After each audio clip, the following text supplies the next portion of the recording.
Hi, RC from the Montauk Joiner Shop here. It is early May and I just spent the entire morning doing some spring cleaning in my woodworking shop.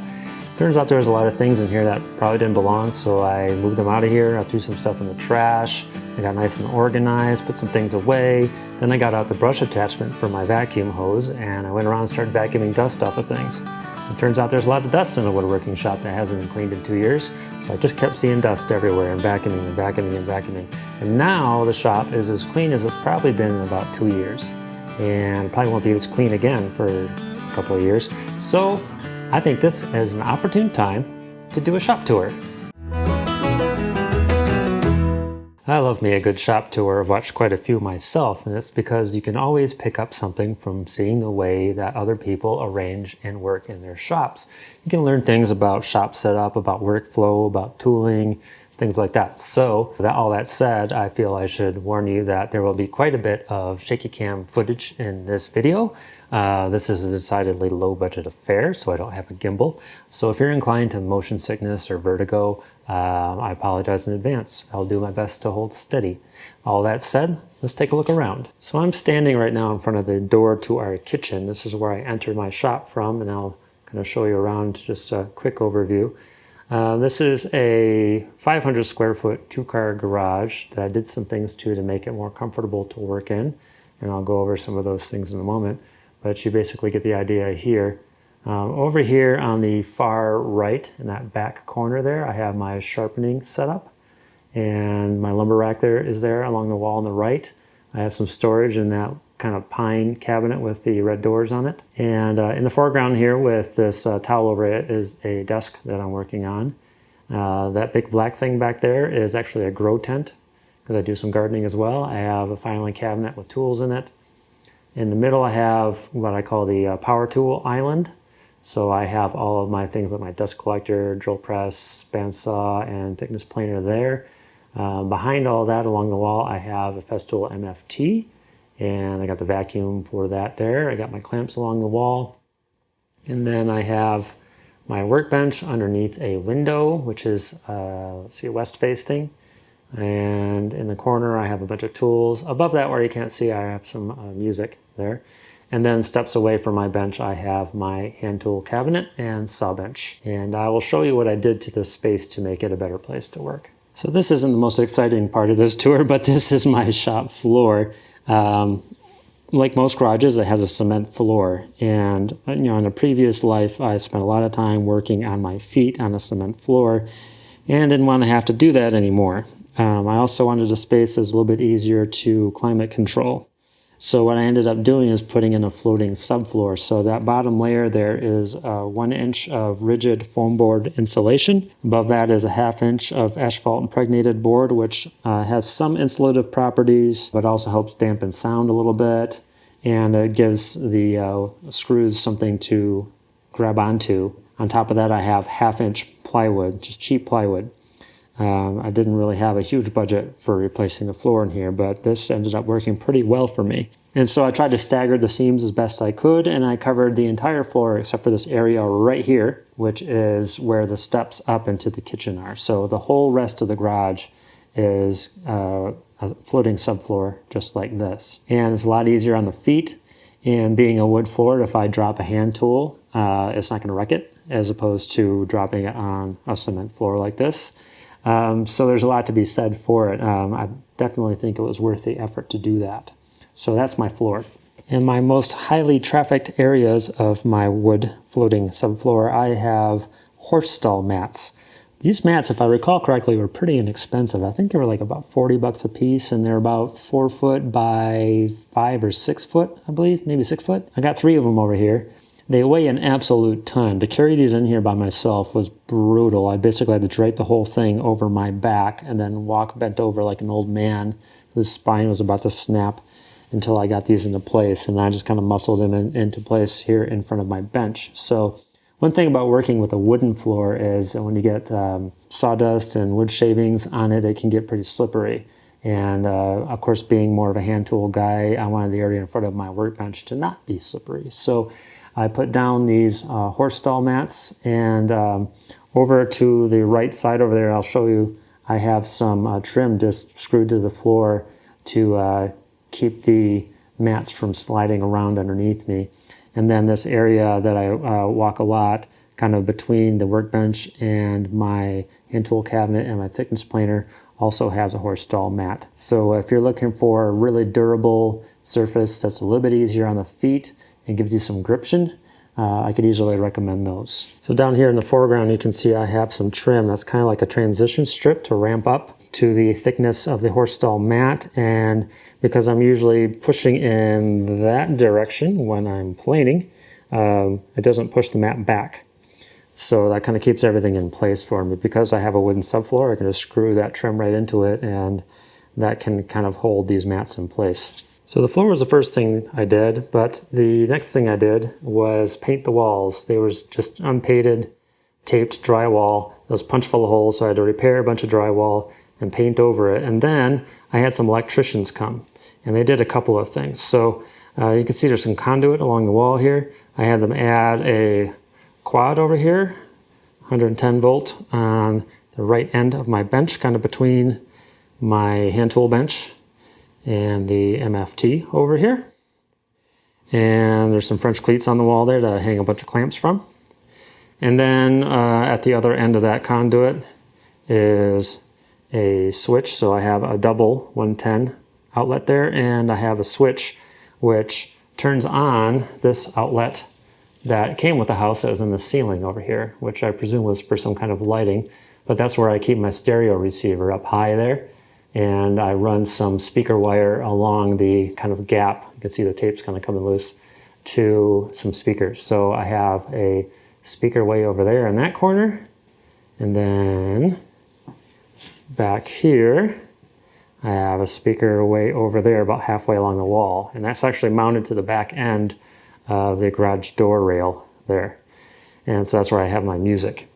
And hanging from that conduit, I have a little cabinet that I made. So it actually hangs from the top of the conduit with kind of a French cleat, and it has some sliding doors under there. I don't know if you can see inside there, but there is a wooden cleat that hangs over the back of the conduit that this whole cabinet hangs from. And I have these sliding doors, and in there I have some dog hole stops.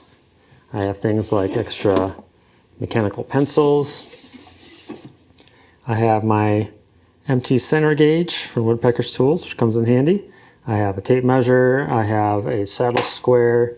I have a bunch of these little wooden blocks here that I use underneath my holdfast when I don't want to mar the workpiece. And I have some pencil leads and sharpeners under there. And then in these little pockets, I have all these little boxes. I keep hardware for projects I'm working on there to kind of keep it all separate. So hopefully I can remember where all this hardware goes later. I have some more hardware in there, which I don't think is for this project. It's just kind of a spillover. And those are kind of cool little handmade containers for that. Similar deal over here. I have a little cup that's got some more hardware in it. And I think I know what that's for. And then I keep things like a shop calculator in here. I have some notebooks, a piece of paraffin wax that I will use to wax my hand plane soles with. And that little cabinet right there above the bench is pretty sweet to have. Oh, and another thing I have underneath it, let's see if I can get down low, lights. So let's turn both of those on. Where's that other switch? There we go. That kind of bounces off the back wall behind my bench there and provides a little extra illumination on whatever I'm working on. And of course, I also have a desk lamp and one of these little dog hole bushings for desk lamps. And that's from Lee Valley Tools, and that thing is awesome. Super nice to have. And then in the corner here, I had some pegboard laying around. It doesn't even match one side to the other. So I hang some miscellaneous stuff up here in the corner. I have my shop-made bow saw. I have some rasps and files, some hammers, some pokey tools, some stuff like surface clamps and things like that from Veritas for my bench. A multi-screwdriver, some little mini F-style clamps. I have one of the first things I ever dovetailed was this little pencil holder. So I have some extra Allen wrenches for various tools that I use a lot stuck in there, and along with things like Sharpies, X-Acto knives, a little flathead screwdriver for adjusting plane blades, glue spreader, fun stuff like that. I have some transfer punches up here, some random toys. This robot actually sharpens pencils and walks around. It's pretty sweet. And I have an MP3 player up there, which is a hopped up old iPod Classic 80 gig, which now has like 120 gigs or something like that, and a battery that lasts for like a week. And then over on the other side of the pegboard, I have some French curves. I have some drawing bows from Veritas here, which are adjustable curves to draw with. And I have all kinds of straight edges over there and rulers. So T-squares, I have my sector. I have an extra pair of dividers, some scissors and razor blades and tape measures and fun stuff like that all over there. Over here, I have another window. And so when I'm working at my bench, I'm looking to the west. And so I'm looking right into my neighbor's side of his house. But the thing is to let more natural light into the shop. That's what I really want. So I don't really care what the view is.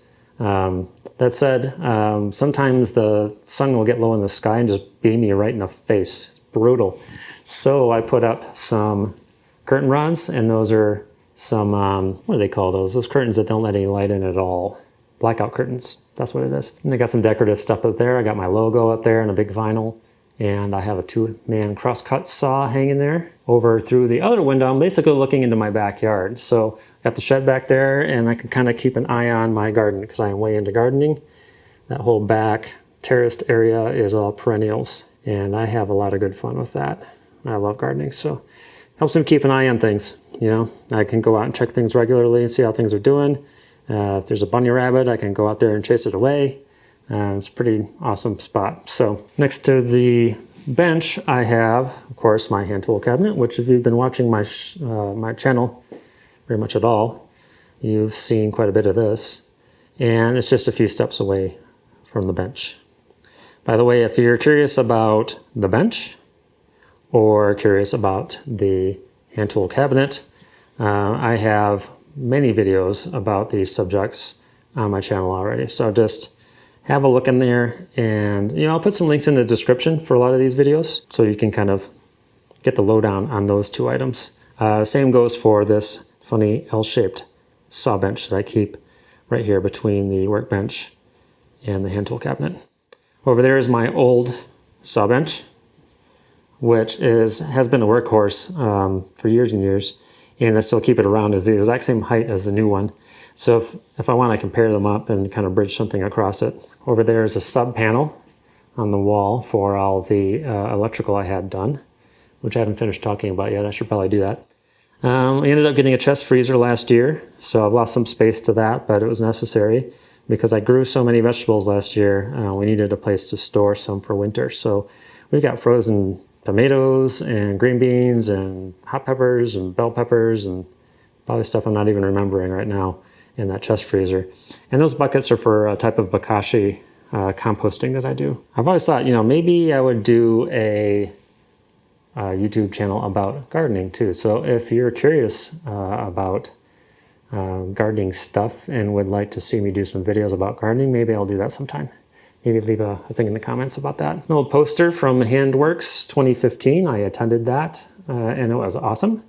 And I have a poster of the Roubo plate that is famous for the Roubo workbench there. And then, so since I was talking about electricians, another thing I had them do is put in this pendant from the mid-ceiling here. So they kind of tapped into maybe where the power to the garage door opener went or something like that.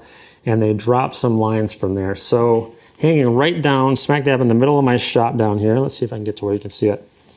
There's a quad down there for 110 volt. And then I have two pendants for 240 volt down here. So I have two 240 volt and 410 volt outlets hanging smack dab in the middle of the shop.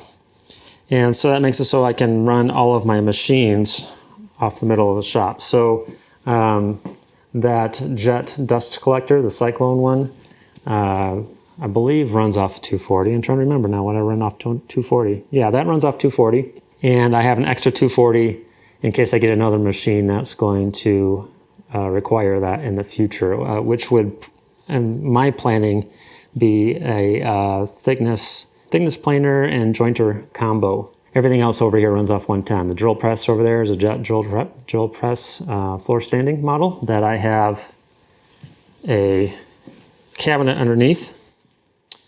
And that's just one of those cheap cabinets from the local hardware store that I can keep extra drilling stuff in. In here I have a bunch of drilling stuff. Right in front of the drill press I have my Forstner bit kind of collection. I have a bunch of twist drill bits, a bunch of brad point bits. I have my German safety goggles, a bunch of drill bits, some dial calipers in there, countersinks, fun stuff like that. Next drawer down, to continue with the theme of drilling, I have all kinds of screws. I also have a riveting tool in there, which I don't use for woodworking, of course, but I don't know, it's just a place to put it.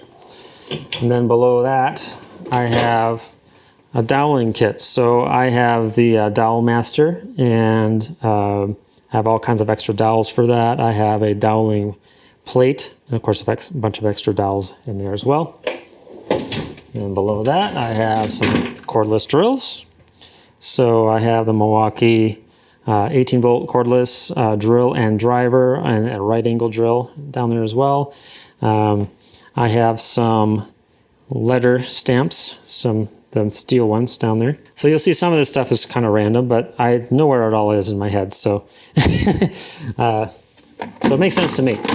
There I have a bushing for drilling dog holes and workbenches. That's in a big block of dug fir. And then I have some extra random drill bits hanging out down there. Oh, and there's some number stamps as well. Those guys, whoops, those come in handy sometimes too. So that's what I have over here in front of my drill press. Right behind me, I have my kind of sharpening area in the corner there. So I have some shelves for some miscellaneous gear, both gardening and sharpening related.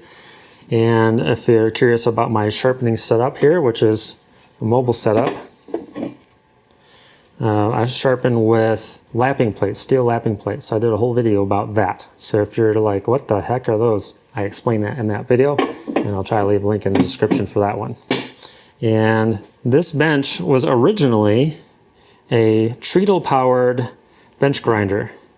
So I used to have grinding wheels that were attached to it, like a V-belt that attached to this kind of wheel from like a clothes dryer. And then I have like a flywheel there, and then I have a linkage and a little foot pedal. And that's the way I used to grind my blades, because in my old shop I had very little electricity at all. So I had to do things human powered as much as possible. And one thing I kind of goofed up when I made this is I put the pivot at the back of the pedal instead of the other way around. So you had to lift your knee way up in the air and push pretty hard to keep this thing going. And to use it was kind of like losing a one-legged ass-kicking contest against yourself. So I have since replaced that with a standard kind of low-speed bench grinder, an 8-inch one. And I have a desk lamp here that has a magnifier in it, so I can kind of look at my blades and see what kind of shape they're in. Back there I have a baby bottle warmer that I will warm my liquid hide glue in, which I did a YouTube short about, if you're curious about that. And then there's another 110 volt quad outlet there next to the garage door. One of the things I have running off of that is this crazy setup where I have a power strip here, and then I have a whole bunch of lights and an exhaust fan right up there, pointing into this grow tent. So in here I got a whole bunch of vegetable seedlings, and then, oops, let's do that, vegetable seedlings. And I have some kind of cheapo garage lights that I wired up to kind of keep things going with. And then I have a bunch of adjustable shelves that are hanging from chains in here. There's a bunch of vegetable starts down there. Those are all bell peppers and hot peppers down there. So that's my kind of gardening seed starting setup, is here in my woodworking shop as well.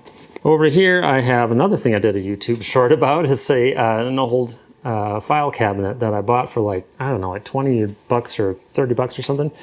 And in here, I have a bunch of hanging folders that I keep things like drawing templates, graph paper. I have charts and references for things like wood expansion, wood movement, that kind of stuff. I have small and large manuals for all of my tools and machines. I have receipts and invoices. So I have a folder for plans, and there's only like one plan in there. I can count on one hand the number of times I've worked from plans in my entire life. I also have metal sheet in here, so I have a folder that's full of copper and brass sheet that I will cut up for various projects. And then just extra folders and equipment back there. Down here, and the one that's labeled Portal into a Parallel Dimension. Oh, where'd it go? Right there. I had fun with the labels. When you have a label maker, you just, when you have a hammer, everything looks like a nail, right? In here, I have a bunch of sandpaper. So I have them all organized by grit in these hanging folders. Another thing that a file cabinet's good for.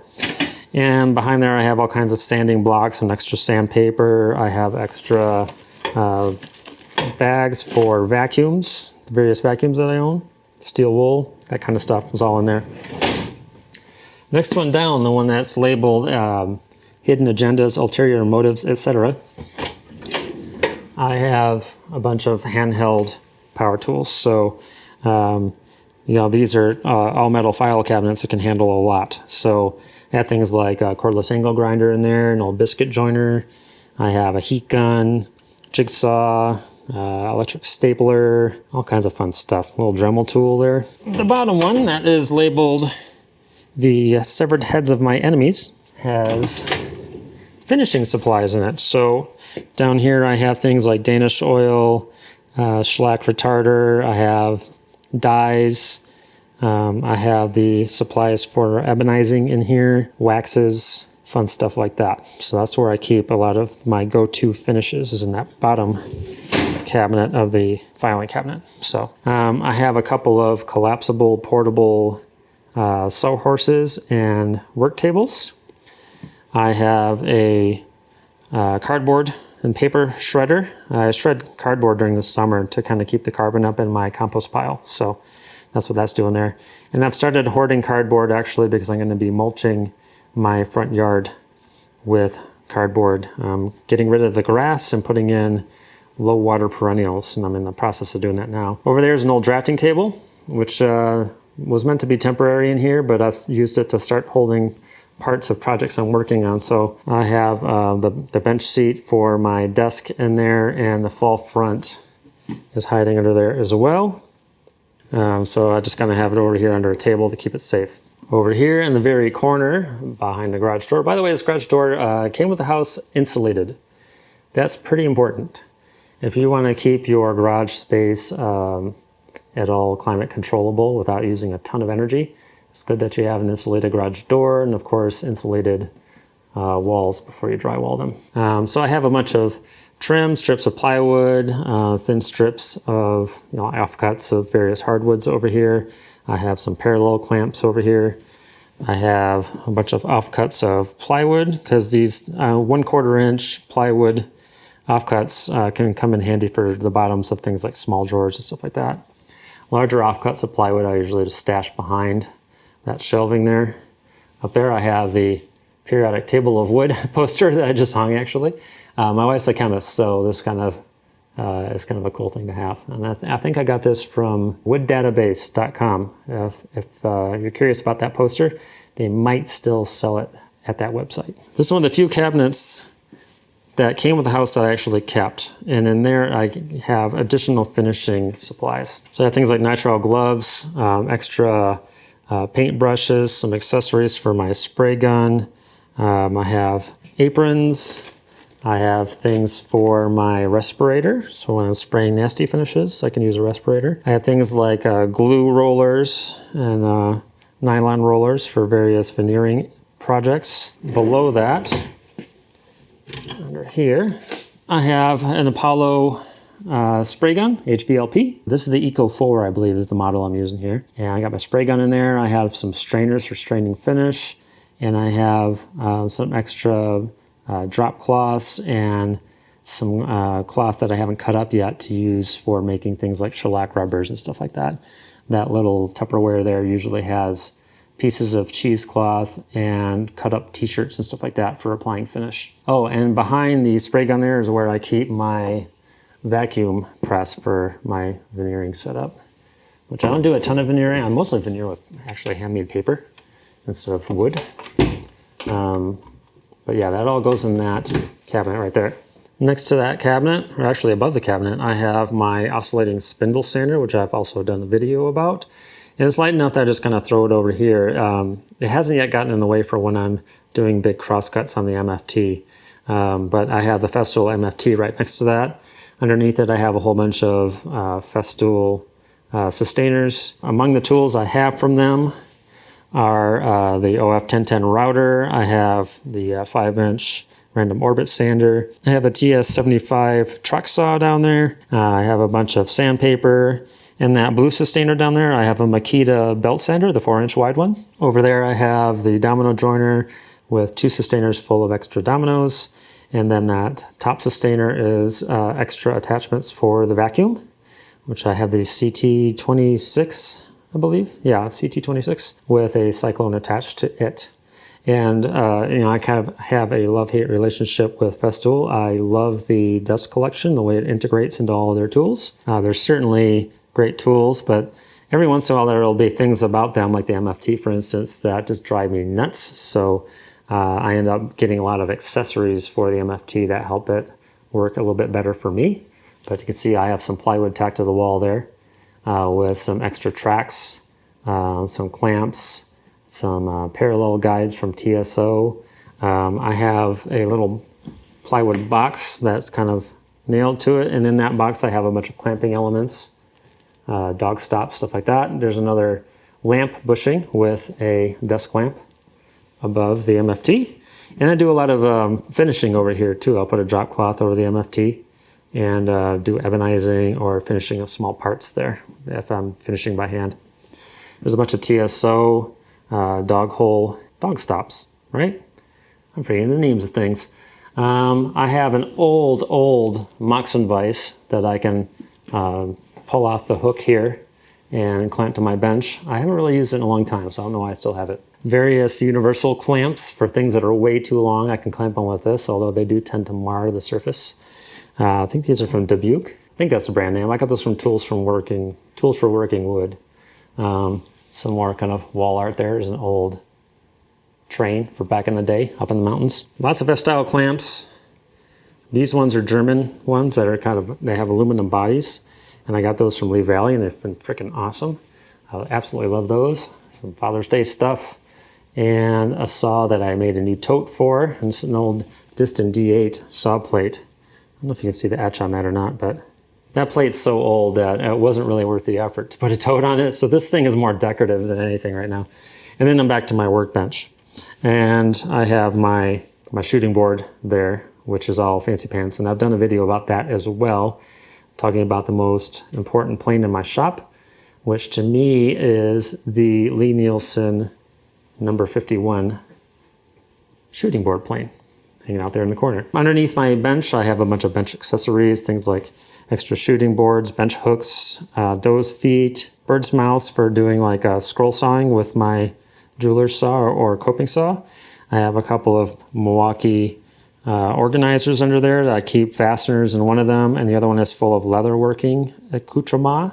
And I keep some glue down there, either in that pocket or on the shelf in front there. Here's another salvage filing cabinet that I keep some things in. I have some extra F-style clamps, some of these double screw clamps. And in here, I have some random router bits, some steel wool in there. Underneath here, I have all kinds of adhesives. So things that come in little bottles or spray bottles or whatever, polishes, adhesives, cleaners, fun stuff like that. Over here at the machine island, I have the trusty old DeWalt DW735 thickness planer on a stand. Underneath the stand, I have a bunch of plywood stickers for when I want to put boards out to kind of equilibrate. Behind that, I have a Laguna 1412 bandsaw, which has been okay. I'm not much of a machine head, so it could be I'm not taking care of it well enough, but I've had some minor issues with it, but I get along. Behind that, I have my dust collector, and basically with the dust collector, I just have all the hoses kind of piled up right here. So one of these hoses is for the bandsaw, and it just hangs from a little bungee that's attached to this bench back here. Another hose hanging there is off the back of the thickness planer. And then the last hose, which is the one attached to it right now, let's see, get them up here. That one kind of wraps around behind the bandsaw, and I have it stored right here, and that's the floor sweep. And I use that one quite a bit just when I'm cleaning up, like I was today. So it's very easy. I don't have to run a bunch of dust collection lines all over my shop. Everything is right here in front of the dust collector. And I just grab whatever hose I want to grab, and I have these little kind of hand-squeezed clamps to attach the hose to the outlet. And it's really easy to switch from machine to machine. I don't deal with blast gates or any of that silliness. Keep it simple. Over here is an extra roller stand to support really long rip cuts on the bandsaw. And you can see I have the bandsaw angled, kind of an angle there, so I can have a ton of infeed and outfeed for the bandsaw without bumping into anything. So I can do real long rips on that. And speaking of outfeed, on the thickness planer I have behind there, my old workbench. So this is the first workbench I ever built, and it's kind of a mess. It definitely bears the marks of somebody who didn't quite know what they were doing yet. So I talked about in my workbench video what some of the issues are with this workbench design. All that said, I still have it, and it works fine as an outfeed table for my thickness planer and a place to store extra stuff. So I have a lot of strips and offcuts that hang out here while I work on my desk project, which is just kind of hanging out over there. And underneath here, I have some extra things. I keep my bench on bench under there. I have a laptop computer that if I am working off of plans that I've made on SketchUp, I can have those accessible right here in the shop. I have some extra dominoes, and here's yet another salvaged filing cabinet under here. And I have random stuff like extra towels, work gloves, knee pads, weirdness like that in there. This one up here, I have some protective gear, earplugs, wipes for eyeglasses and safety glasses, extra plastic bags. I have blocks of Mountaintop Joiners wax in here, which is kind of a proprietary blend that I made of beeswax, paste wax, and paraffin. And I use that to lubricate things like drawer slides and stuff like that. And I have the remotes that came with various machines that I don't use because my shop is small enough that I don't really have need for a remote.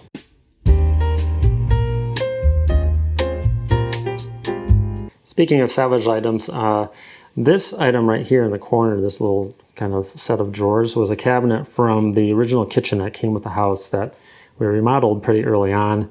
And this is the only cabinet that I kept from that entire kitchen rebuild. And just hangs out in the corner here. I have various straight edges and pencil sharpeners on here. I have some kick-ass vintage Band-Aid tins here from back in the day. I have some randomness in these drawers. So I have a carbide ball head scraper, which is a vintage one that I replaced the carbide cutter with replacements from Lee Valley. I have some coping saw blades in there. I have kind of a beater chisel, because you want to use good chisels for things like, prying paint cans or whatever. What else do I have in here? I have some razor blades, some jigsaw blades. Those kinds of things go in there. Next one down, I have a whole set of Asian-made molding planes. And these are all made from tropical hardwoods that shrunk mightily when they came to my Colorado shop, because it's very, very dry here.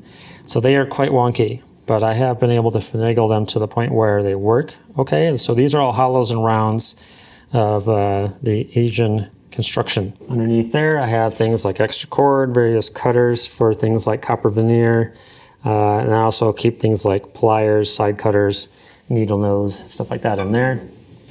And then in the very, very bottom is this total random crap. A lot of this stuff actually goes with an in-window AC that I have. So I have an air conditioner that I plug into this window right here. Plugs in over in the corner. And you can see that it actually points right at me while I'm working, which is good because that AC unit is barely equal to the task of keeping this entire garage cool. And that's one of the reasons I oriented this air cleaner up here. So I have a jet air cleaner and I have it pointing this way, so it circulates kind of a clockwise direction if you view the shop from above.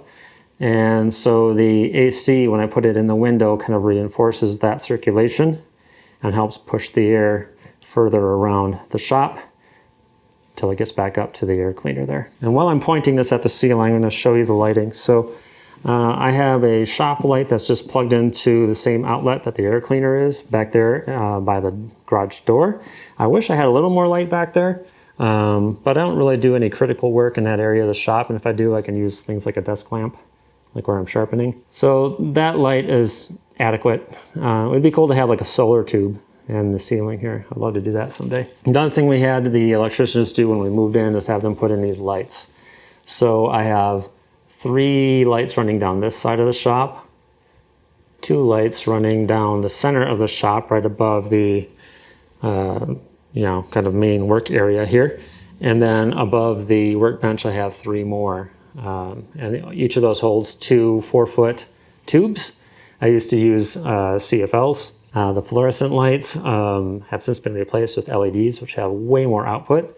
And I run them at about 4,000 Kelvin. I wanted something that had a little bit more warmth to it than the typical shop light, which is usually like a daylight light. I find the warmer light to be more pleasant to work in personally. It's not as glaring to me. And there's an argument that, the stuff that I'm working on, the various projects I'm working on, will eventually end up in a indoor space where the lighting is likely to be on the warm side as well. So I kind of want to be able to see the projects I'm working on and a similar color temperature to the light that they're going to be living under in the future. So that's why I chose to go with a little bit warmer color temperature on these LED tube lights. Well worth it to run LED over fluorescent if you haven't made that switch already. Over here is where I keep my lumber, and I used to keep it kind of, flat against the wall like that. I did it that way for years, and well, I like to store the wood vertically because it's easier to kind of go through. Storing it flat against the wall like that had a lot of things about it that I did not like. If I wanted to kind of leaf through what I kind of had to lean all the boards out against myself, and I had to try to catch stuff from like falling over sideways. It was just a bad scene. So what I ended up doing is putting these strips along the wall here. So there's a strip along the wall there's one there, and there's one just above floor level at the bottom. And attached to those are all of these L brackets. And so I put these dividers in of plywood every so often. I think they're spaced about, maybe they're on 16-inch centers, I don't recall. Then I can store my lumber in here vertically, but flipped sideways. And that makes it really easy to kind of flip through what I have. I don't have to worry about stuff falling on myself. It's so much better. I kind of documented a lot of this switch on my Instagram page. So if you haven't checked out Montop Joiner Shop on Instagram, there's a lot of stuff on here that hasn't ended up on YouTube, at least not yet. That's where you can find more information about this. But you would have to scroll back quite far because this is a couple of years old. At the end, I put little kind of cleats and supported some shelves, and I keep some of my shorter offcuts in here. Some of the more valuable stuff that I wanted to hold on to, things that might make good little decorative bits of trim later on, that kind of stuff. Down here I have a little kind of box that's on caster wheels with a handle on it, so I can roll that right out of there and kind of rifle through it. So there's a bunch of strips, thin strips of various hardwoods hanging out in there. I have a roll of copper veneer that's patinated, kind of tied to the side with some metal strapping. There's a bunch of kind of heavy cardboard tubes that store all of my offcuts of dowels and copper tubing and fun stuff like that. So that's where that goes. Over here is one of the first cabinets I actually ever made, just from Home Depot wood. Got a couple drawers in here. I have things like a hot glue gun in there. What else? I have extra clamps. I have my branding iron for my logo. This guy right here. I actually haven't used this in quite a while. I tend to make my stamps with my branding iron in bunches. I have a bunch of them set aside so I don't have to do it every time I do a project. I have extra clamps in here. These are like strap clamps and squeeze clamps for the most part. That's what I have in there. Underneath that, I have a bunch of leather working gear. So I have various circular stamps, lots of offcuts of leather, fabric cutting scissors, strap cutter, a bunch of dies for leather conditioners. I have kind of a shop-made stitching pony in there, gun blowing for changing the color of hardware. And then above that, I just have one of those cheap plastic organizers for hardware, which I obviously have a lot to go through and add to it. But I have all kinds of random screws and nails and things like that up in here where I can kind of fumble through there and try to find whatever fastener I'm looking for while I'm working on a project. Up above that, I have some nails that were always there, even when we moved in, where I keep things like a compressor hose, bandsaw blades, and the hose for my HVLP gun. One thing I didn't mention about my sharpening area is I also have my charger right here. So my Milwaukee charger for both 12 and 18 volt batteries hangs on this shelf. It's plugged into that quad outlet on the wall there. And the reason it's over here in this corner is because this is where I store my tools. So over here I have the file cabinet where I have my handheld Milwaukee tools stored in right there. So some of the tools that use those batteries are hanging out here, and the other ones are right here where the drill press is, right here. So because all my cordless tools are kind of stored in this end of the shop, that's why I decided to put my battery charger in this corner as well. Underneath the gap between the thickness planer and the outfeed workbench, I have my trash can. So that's kind of centrally located in the shop where I'm working the most. And speaking of receptacles, I have a kind of coopered cedar bucket with a rope handle that I made way back in the day when I briefly owned a table saw. So I was able to cut the angles that I needed to make this big barrel shape. And that's where I just, throw all my shavings, hand plane shavings. Here's another thing. This is my shop clock. So it's right above the hand tool cabinet here. You can see that. So it's up there where I can kind of keep an eye on things. I might have to leave and go pick my kid up from daycare or whatever. And on that clock, this is an atomic clock, so it sets itself according to the atomic clock, which is actually nearby in Boulder at NIST, I think it's called. So that's where it gets this radio signal and sets itself. And on either side of the clock, I have a temperature gauge and a humidity gauge because it's a good idea to keep track of the relative humidity in your shop. So you'll be able to tell via a moisture meter if the stock that you're working on has met its equilibrium moisture content. And if you're curious about what all that means, if you're unfamiliar, maybe I can do a video about that. Just leave a thing in the comments if you're wanting to know more about wood movement and moisture content and all of that fun stuff. Oh, and a heater. So there's a 240 volt heater here. I use that to warm up my shop during the winter months. And I might even plug in another heater over there by the vacuum with the 110 volt outlet to keep the shop warm. And again, it's another case of it can barely keep up. But if I run both of those heaters for like an hour, it gets pretty comfortable in here to work with just a regular shirt on. So in the winter, I'm running that. And in the summer, I'm running an AC unit up there in the window. And that's kind of how I keep things comfortable in here. So I think that's it. All right, so that's what I think was a pretty thorough going over of everything going on in my shop. That said, you might have seen something somewhere along the way that I just walked right past and didn't say anything about that you're like, wait, what is that? What brand is that? Where did you get that? Do you like that thing? So if you have a question like that, go ahead and leave that question in the comments section below. If it's a short answer, I'll answer it there. If it's a more involved answer, maybe I'll just do a video about whatever that thing is. That said, I hope you got something out of this video. I hope you picked up some ideas for how to set up your shop, what equipment might be useful, how to arrange things for a better workflow, that kind of stuff. So in the meantime, I don't know when my next video is going to be.